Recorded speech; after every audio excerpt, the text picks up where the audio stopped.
8 de la mañana con 8 minutos, estamos ya en la recta final de la primera hora y es el momento de hablar sobre cuál es la situación que están pasando los ciudadanos que no han podido pagar los créditos educativos, el drama de los afectados por este tema, porque a escala nacional hay más de 9,000 jóvenes y sus familias que accedieron a este tipo de créditos y que no han podido pagar los montos. A esto se suma intereses y terminan siendo cuotas impagables. Para hablar sobre este drama, vamos a hacer contacto ya con Carlos Jaramillo. Él es presidente del colectivo de afectados por los créditos educativos. ¿Cómo está? Bienvenido, Carlos. Buenos días. Buenos días con la audiencia. Gracias por el espacio. Muchas gracias a usted por la entrevista. Bueno, le iniciamos preguntando cuál es la situación de los afectados. Usted, como representante de quienes están sufriendo estos dramas, cuéntenos, por favor, cuál es la situación en este momento. Buenos días. Efectivamente, el drama ya lo llevamos más de 2 años, mi estimada Silra. El problema radica en la aplicación de un proceso coactivo derivado del Código Orgánico Administrativo, que jamás se debió haber aplicado a las personas que hicieron créditos estudiantiles, créditos de estudios, porque obviamente son un crédito de inversión social que ya de por sí tienen una tasa alta de intereses. Nosotros hemos estado ya 2 años, por más de 2 años luchando, y hoy en día vemos con pesar de que la situación sigue igual. Se están aplicando los mismos procesos de código administrativo debido a que no se hizo la reforma en la LOSPT que nosotros luchamos para que se cambien estos procedimientos, que realmente son absurdos, inhumanos. Estamos hablando de la Ley Orgánica de Simplificación Tributaria, para que los ciudadanos entiendan de qué estamos hablando. Continúe. Cuando nosotros luchamos para conseguir esta ley, fuimos muy claros con la Asamblea, que cualquier esfuerzo no iba a servir de nada si no se hacían las modificaciones a los artículos 275, 276 y 277 del Código Orgánico Administrativo. Pues mire, tanta lucha, ¿para qué? Para nada, porque finalmente justamente eso no se aplicó, no se modificó. Y hoy en día la gente sigue viviendo la pesadilla que nosotros vivimos hace 2 años. Me gustaría un poco que nos cuente su situación. ¿Cuál es la realidad que usted está viviendo en su caso particular? ¿Qué es lo que pasó, para que nos comente un poco su experiencia?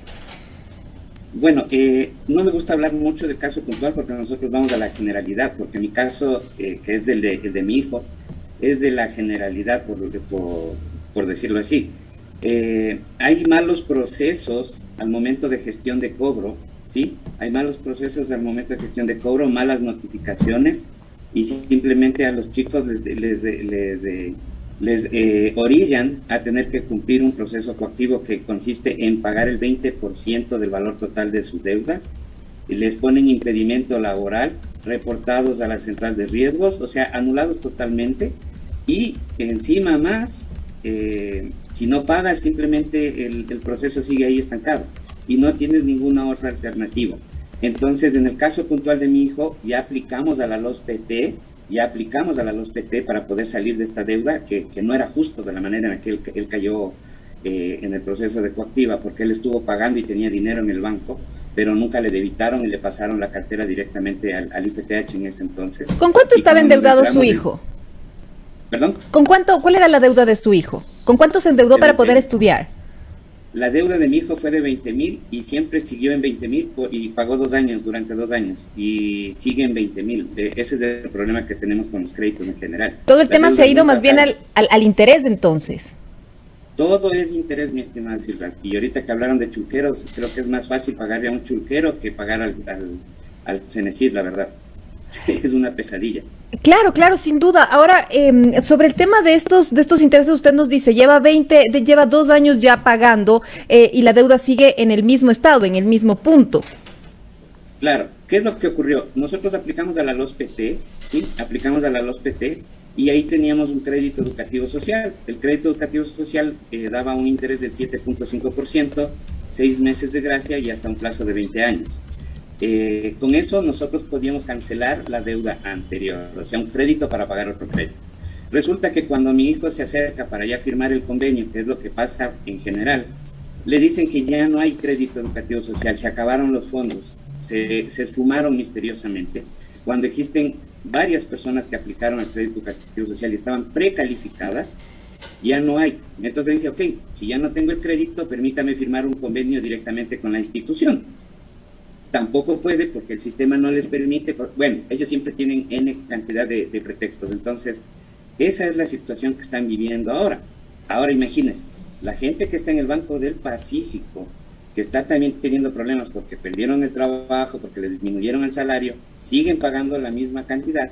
Hemos peleado para que se reestructuren las deudas, les otorgan un nuevo crédito, pero con una tasa del 9.10%. Imagínense, es algo absurdo. En una situación de crisis económica, en lugar de bajar la tasa, les dan una tasa más alta del crédito educativo social, que supuestamente ya no hay fondo. O sea, no hay fondos para refinanciar al 7.5%, pero sí hay fondos para refinanciar al 9.10%. Eso es lo que nos tiene indignados ahorita. Y su hijo tuvo, usted nos explicaba que incluso les ponen impedimentos laborales. Su hijo no ha podido entonces acceder al tema de un trabajo para poder seguir pagando la deuda por este punto que usted nos mencionaba. Claro, mire, nosotros tuvimos el caso de dos chicas que tenían medicina, que están estudiando medicina y tienen que hacer la rural. La rural se hace solo a través del Estado y resulta que no pueden hacer porque tienen impedimento laboral.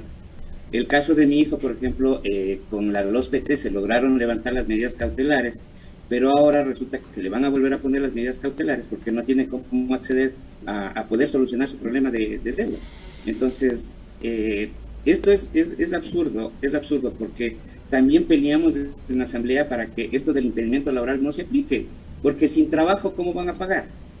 Ahora, y en este contexto, ¿ustedes han tratado tal vez de acercarse a las autoridades nuevas de CENESID para buscar alternativas para solventar estas situaciones que les tienen en esta compleja situación? Mi estimada Silvia, nosotros vamos a hablar directamente con el presidente Guillermo Lasso. El día de hoy, a más tardar mañana, estamos ingresando una carta porque no queremos hablar ya con las autoridades. Ya hemos hablado desde el mes de junio. Hemos pasado 2 meses, hemos presentado un documento que hicimos un plantón, un acto público, donde entregamos 7 hojas con varias alternativas técnico-jurídicas para poder arreglar esta situación, mientras se logra tener una solución definitiva a esto. Pero resulta que han pasado 2 meses y nos dicen, hagamos unas mesas de trabajo. Me pregunto yo, 2 meses para decirme, sentémonos a hacer una mesa de trabajo, cuando sabemos que lo que hay que hacer es suspender los procesos coactivos, porque es inhumano que estemos aplicando procesos coactivos en esta situación, y que se refinancien todos los créditos a una tasa que no supere el 3%. Y mientras de eso, reformamos el COA para que no pueda volver a ocurrir esto. Entonces resulta que sale la máxima autoridad del CENESID en televisión pública diciendo que definitivamente ellos no pueden hacer nada y que depende de la Asamblea Nacional. Entonces, es vivir la pesadilla de hace 2 años. A ver, entonces vamos por ahí por partes. ¿Ustedes cómo ven la apertura por parte del presidente Guillermo Lasso y qué es lo que ustedes le van a pedir específicamente en esta carta que le van a emitir en los próximos días? Bueno, dentro de varios puntos que le estamos pidiendo que hay que hacer un control a esa institución de CENESID, porque no es posible que un funcionario público simplemente se siente, gane su salario y diga, no, yo no puedo hacer nada. Pero si ya sabíamos que esto está viviéndose hace 2 años, ¿por qué no hicieron nada ellos a través de la Asamblea y pudieron corregir este problema para que la gente no viera este problema y puedan pagar sus créditos? No hay trabajo, entonces, ¿qué es lo que queremos nosotros ahora? Tomarle la palabra al presidente Guillermo Lasso de que es un gobierno de la gente y para la gente, y que nos pueda permitir tener una reunión con él para plantearle la suspensión inmediata de los procesos coactivos para poder tener un alivio, por lo menos, levantamiento de las medidas cautelares a través de un decreto ejecutivo. Él lo puede hacer por pandemia, por crisis sanitaria, por única vez, y que se refinancien todos los créditos educativos para tener una verdadera reactivación económica a una tasa que no supere el 3%. ¿Cómo es posible que un crédito de inversión social llegue a tasas de hasta el 10%? Es inaudito. Cuando se aceptaron estos créditos hace años atrás, las condiciones del país eran otras, obviamente eran otras, pero hoy en día no. El mismo gobierno da tasas de 6 o 7 millones de personas sin salarios. sin sueldo, sin trabajo fijo. Entonces, nos podemos pasar toda la vida haciendo refinanciamiento sin trabajo? ¿Cómo van a pagar? Ahora, también quisiera preguntarle, es evidente que se necesitan reformas legales y esto lo puede hacer únicamente el legislativo. Entonces, ustedes como colectivo, como asociación, han tratado de buscar acercamientos con diferentes comisiones, tal vez hablar con algunos legisladores para que puedan apropiarse de su tema y que también pueda ser a la par del pedido que ustedes están haciendo al Ejecutivo, pues tramitarse también dentro del proyecto legal y que se realicen las reformas que ustedes están requiriendo para quienes están en esta situación. Claro que sí, pero aquí hay un tema, que hay reformas legales que también dependen mucho de la institución. Hay reglamentos, y acuérdese que esto ha venido cambiando del IESE al IFTH, del IFTH al CENESID. Entonces, hay reglamentos. Por ejemplo, un caso muy simple. El artículo 12 del reglamento de la facultad coactiva que tiene el CENESID le da 8 días cuando usted está en etapa administrativa. 8 días para que usted pueda cancelar o ponerse al día. 8 días, imagínense, 8 días. Ellos pueden ampliarlo hasta 60 días, que es lo que planteamos cuando estuvo Agustín Albán, que no hicieron nada tampoco, que se amplía a 60 días para que la gente pueda tener la oportunidad de reunir el dinero y pagar, porque la voluntad de pago existe. Pero si algo tan simple no lo pueden hacer, me voy a ir a la asamblea. Claro, tenemos contactos con asambleístas para poder hacerlo, de pronto incluirlo a través del código Ingenios, para que se hagan las reformas al código orgánico administrativo, que es lo que realmente está matando. Pero aquí el tema es Estado. ¿Por qué? Porque tienen que generar un producto financiero para que no supere el 3% y todos los créditos educativos se puedan refinanciar. Eso no depende solo de la asamblea. O sea, no es que la asamblea pueda coger y decir vamos a sacar un producto para que se refinancien las deudas. Es el ejecutivo de la máxima autoridad en ese aspecto. Pero sí estamos en contacto con asambleístas para estar preparados para una reforma. Es decir, que por ahí te estarían trabajando a la par en los dos puntos, uno por el lado del Ejecutivo y otro por el lado también del Legislativo. Claro, y por el lado judicial también, porque si es necesario presentar una acción de protección, una demanda, pues lo vamos a hacer. ¿Con qué asambleístas, con qué legisladores desde este periodo han estado ustedes en contacto y han estado conversando sobre estos temas? Con Salvador Quispe, con el asambleísta Alejandro Jaramillo y con Jorge Pinto, que son con los que más contacto hemos ¿Y cómo han visto su apertura también? Bueno, todos estamos viendo que pueden tener buena voluntad, pero ya vemos que la asamblea está que arde con los problemas. Exactamente, y por ese lado iba yo a preguntarle, porque en una asamblea bastante dividida, ¿cuál es la expectativa también de ustedes como sector afectado, de que y la expectativa también de que estas fuerzas políticas se unan y puedan trabajar de alguna forma en conjunto para poder beneficiar a los ciudadanos, que es el objetivo que tiene el legislativo, la asamblea del país? Claro, nosotros tenemos algo que nos motiva a seguir adelante, que es la confianza y la fe de que esto pueda salir, porque es una injusticia lo que estamos viviendo.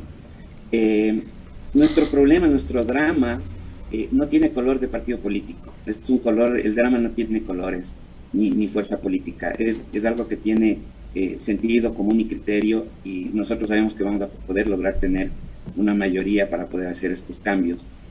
Como le digo, ya hemos hecho algunos acercamientos. Pavel Muñoz también conoce el tema. No nos interesa la bancada, sino el que conozcan el drama que tenemos y que nos puedan ayudar. Entonces tenemos confianza de que sí vamos a tener aceptación y vamos a tener fuerza, porque finalmente, mi estimada Silva, ¿quiénes son los culpables de que esto esté ocurriendo en los créditos educativos? Es la misma Asamblea Nacional. Porque cuando aprobaron el Código Orgánico Administrativo e incluyeron este proceso inhumano para nosotros de coactivas, no debieron habernos metido en el mismo saco, porque los muchachos están estudiando, hicieron un crédito para adquirir conocimiento, aportar al país, un crédito de inversión social. Y si yo no puedo pagar, imagínense, cuotas de $200, ¿cómo me exigen firmar un convenio para pagar cuotas de $1,000? Es algo que no cabe en la cabeza, es algo de... Claro, de sin locos. duda. En realidad lo que usted me cuenta es realmente un drama totalmente. La falta de empleo, aparte en un país donde no hay trabajo, donde la crisis económica está campea, donde la pandemia ha sido también pues de las que más ha generado las afectaciones en los últimos ya casi de dos años, ¿no? Ya está, en marzo serían 2 años. Entonces, claro, es realmente un drama el que se está viviendo. Por ahí también quisiera preguntarle, estamos dialogando con Carlos Jaramillo, presidente del colectivo de afectados por los créditos educativos. ¿Cuántas personas se encuentran en esta situación? Nosotros tenemos un dato macro de que son alrededor de 9,000 jóvenes que están atravesando por estos problemas de deudas inmensas que son de miles de dólares y que no han podido cancelar y que aparte tienen temas de coactivas, tienen medidas cautelares, impedimentos laborales, etcétera. Pero quisiera también saber si ustedes tienen por ahí los datos más precisos de cuántos están en cada situación. Y claro que sí, nosotros estamos levantando una base de datos, mi estimada Cifra, porque es preocupante ver la cantidad de gente cómo sigue adheriéndose a nuestro colectivo y siguen preguntando y teniendo problemas, porque cada día esto sigue sumando. A abril, el dato exacto, porque al parecer ni siquiera el dato exacto tienen las autoridades, al 30 de abril del 2020, cuando ya se aplicó a la LOPS-PT, todavía habían 7,888 personas que estaban en coactivas. Personas que habían firmado convenio de pago, es decir, que están en coactivas todavía, pero que tienen convenio de pago, eran 2,570 personas. Quienes aplicaron a la LOPS-PT son 2,843 personas. Entonces, estamos hablando de que al 30 de abril ya tenía usted un universo de 5,000 personas que no regularizaban todavía su problema de coactivo. Hoy en día a esto ha ido incrementando y no hablamos de 9,000. Estamos hablando de que la misma autoridad dijo en el reportaje que salió en la televisión que habían cerca de 6,000 personas ya en el Banco del Pacífico con peligro de caer en coactiva. Estamos hablando de 6,000 más, ya no son 9,000, son 11,000 personas. Estamos hablando de 17,000 personas que tienen este problema. Y multiplíquele por 2, porque los problemas los acarrea el garante y el deudor, y por lo general son familiares o amigos muy cercanos. Entonces estaríamos hablando de ¿cuántos? De 17,000 personas, no estamos hablando de una cifra muy pequeña, y como le digo, ya el mismo secretario Alejandro en una entrevista dijo que estaban hablando de cerca de 6,000 personas con peligro de caer en coactiva. Entonces, esto no tiene límite. Ahora, calcule usted que a nivel nacional estamos hablando de 130,000 operaciones de crédito. No son solo 9,000, son 130,000 operaciones de crédito que es lo que tienen colocado. ¿Qué es lo que nos preocupa a nosotros? Esto va a seguir y mientras no el Ejecutivo, a través del Cenecido, de Presidencia, no tomen cartas en el asunto y frenen de alguna manera esto, vamos a tener un drama terrible. Entonces, ¿qué es lo que pasó? Cuando aplicamos a la LOPS-PT, nos lograron borrar el historial crediticio, pero la Superintendencia de Bancos se demoró 8 meses en dar cumplimiento a la norma, y también impidieron el emprendimiento de las personas, porque no podían acceder a los créditos que el mismo gobierno de Lenín Moreno ofrecía, porque estaban fichados en la central de riesgos.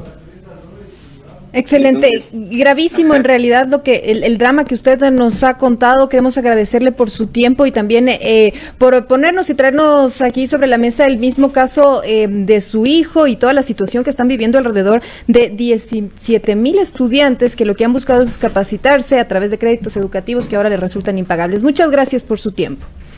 Gracias a ustedes, que estén bien, un buen día. Muchas gracias. Estábamos dialogando con Carlos Jaramillo, presidente del colectivo de afectados por los créditos educativos. Ellos tienen pedidos muy claros, la suspensión de coactivas, el levantamiento de medidas cautelares. Ellos piden que sean mediante decreto ejecutivo. Además, esperan que se refinancien los créditos educativos a tasas que no vayan a superar el de 3%. Nos ha explicado pues que los muchachos, los jóvenes que han optado por estos créditos y que ahora se se encuentran en estos graves problemas, lo que han hecho es pagar intereses, les han caído las coactivas, aparte tienen impedimentos laborales precisamente por todos estos problemas económicos, por la deuda que se les genera, por ello no pueden seguir trabajando. Es realmente un drama y lo que han señalado es que están trabajando a la par con pedidos con el Ejecutivo, le van a remitir una carta al presidente Guillermo Lasso, están también trabajando con algunos legisladores de las diferentes bancadas en la Asamblea Nacional para los temas de reformas en el legislativo y también en el ámbito judicial plantearían establecer incluso acciones de protección. Son las 8 de la mañana con 28 minutos en la primera hora.